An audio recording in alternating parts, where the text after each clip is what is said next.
ఈ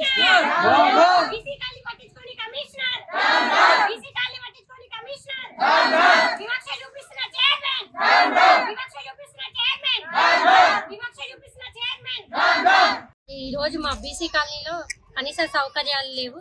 మరి మేము గెలిచిన 4 సంవత్సరాల నుంచి మేము ప్రజలకు హామీ ఇచ్చి పనులు చేసామని మేము అనుకున్నాము.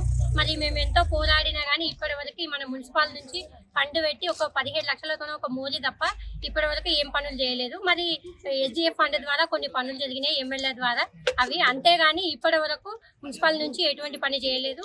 ఇప్పుడు రాబోయే వర్షాకాలము మళ్ళీ అవే రోడ్లు ఉన్నాయి. జనాలకు చిన్న పిల్లలు వేసుకొని స్కూల్కి వెళ్ళాలన్నా కూడా చాలా ఇబ్బంది పడుతున్నారు. బైక్ల మీద పోయి కింద పడి దెబ్బలు తాకించుకొని హాస్పిటల్ పాలవుతున్నారు. కానీ ఇప్పటి వరకు సమస్యలు పట్టించుకుంటలేరు. సమస్యలు పరిష్కారం అయ్యే దిశగా ఆలోచన కూడా చేస్తలేరు. ఇప్పుడు వివక్ష చూపిస్తున్నారు. బీసీ కాలనీ అని అంటే బీసీ కాలనీ లేడీ అని, నేను బతకనికే వచ్చినా అని. మరి బతకనికే వచ్చిన వాళ్ళందరితో ఓట్లు వేయించుకుంటారు.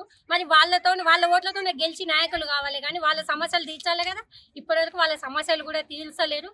ఇప్పటికీ జనాలకు ఇప్పుడు ఎలక్షన్లని ఇప్పుడు ముందుకు రావడం లేదు. మా వాళ్ళందరూ కలిసి ఇప్పుడైతే మేము ఓట్లు వేయబోమని గట్టిగా చెప్తున్నారు. ఎవరైతే కాలనీని డెవలప్ చేస్తారో వాళ్ళని అయితే జనాలు ఇప్పటికి ఎలక్షన్లని దాటవేయొద్దు. అంతలోపే ఈ పనులు ఎవరైతే చేసి ప్రజల సమస్యలు తీరుస్తారో వాళ్ళకు ఓట్లు వేసి గెలిపిస్తామని చెప్తున్నారు. కనీసం మంజీరా వాటర్ కూడా లేవు. మంజీరా వాటర్ లేవు అని అనుకుంటే కనీసం లోకల్ వాటర్ కూడా లేవు. మాకు అన్ని సమస్యలే ఉన్నాయి. మాకు చిన్న చిన్న పిల్లలు ఉన్నారు. రోడ్ల సమస్య ఉంది. ఏది చేయడం లేదు. మాకు ఇప్పుడు మెయిన్ వాటర్ కావాలి. వాటర్ లేవు. మరి దీని సమస్య ఏంది? ఎవరు పట్టించుకోవడం లేదు.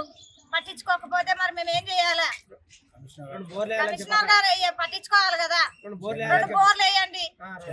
ట్యాంకర్లు పంపిస్తే ట్యాంకర్లు 600 ఇండ్లకు ట్యాంకర్లు ఏం సరిపోతాయి? సరిపోవు కదా. ఉన్నోళ్ళు పట్టుకుంటారు, లేనోళ్ళు ఏం చేస్తారు? అందరూ గరీబ్ వాళ్ళు ఉన్నారు, కష్టం చేసుకొని బతికే వాళ్ళు ఉన్నారు. కొంతమందికి అందుతాయి, కొంతమందికి అందవు. కనీసం బోర్ వేస్తే ఆ బోర్లో వాటర్ పడితే ఈ కలెక్షన్ ఇస్తే మనకు వాటర్ వస్తాయి కదా. ట్యాంకర్లు అయితే సరిపోవు. బోర్లు వేయండి. అయితే మరి రోడ్లు చాలా ఘోరంగా ఉన్నాయి. ఆ రోడ్లు వర్షాకాలం వస్తే అడుగు తీసి అడుగు వేయరాదు. మాకు చాలా ఘోరంగా బురద తిని బురదలు కక్కినట్టున్నది మాది. మా పరిస్థితి 20 సంవత్సరాలు వస్తుంది, 25 సంవత్సరాలు వస్తుంది. ఇదే పరిస్థితి మాది. ఎప్పుడు ఒక్కరు కూడా ముందుకు వచ్చి మేము బాగా చేస్తాము, మేము పట్టించుకుంటాము అన్న వాళ్ళే లేరు. కరెంటు బిల్లు కట్టాలా కరెక్ట్ గా, ట్యాక్సులు కట్టాలా కరెక్ట్ గా, అన్ని కట్టాలి మేము కరెక్ట్ గా. మరి అన్ని కట్టినాక మరి వీళ్ళు చేయకపోవడం మేమెందుకు ఓట్లు వేయాలి? ఎందుకు